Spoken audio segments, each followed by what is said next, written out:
चुनावले चाहिँ मुलुक जोगाउने, मानवता जोगाउने र संविधान जोगाउने कुराको चाहिँ एउटा प्रत्याभूति दिएको छ। यो चुनाव हुन नसकेको भएदेखि हाम्रो मुलुक, मानवता र संविधान सबै चाहिँ जोखिममा पर्न सक्थ्यो। अब हामीले चुनाव गरेका छौँ र चुनाव पनि निष्पक्ष चुनाव गरेका छौँ।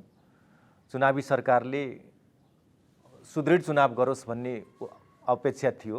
हामीले पहिलाको भन्दा गुणस्तरीय चुनाव गरेका छौँ, सुदृढ चुनाव गरेका छौँ। यहाँहरू सबैलाई थाहा छ यसपालि चाहिँ रगतको एक थोपा पनि बगेको छैन चुनावको क्रममा र हाम्रो सरकार गठन भएदेखि नै राजनीतिक हिंसाबाट रगतको थोपा पनि बगेको छैन। त्यो प्रत्याभूति दियो। चुनावको क्रममा पनि हिंसात्मक झडपहरू हुन पाएनन् एकाध बाहेक र त्यसलाई पनि हामीले रोकथाम गरेर त्यसलाई काबुभित्र राखेर चुनाव गरायौँ, मतदान गरायौँ र चाहिँ त्यसरी चाहिँ पहिला स्थगन हुन्थ्यो, धेरै सङ्ख्यामा स्थगन हुन्थ्यो, फेरि चाहिँ चुनाव गराउनु पर्थ्यो। अहिले चाहिँ देशभरि नै एकैचोटि मतदान चाहिँ सम्पन्न भएको छ। स्थगन गर्नु परेको कुरा अवस्था पनि छैन।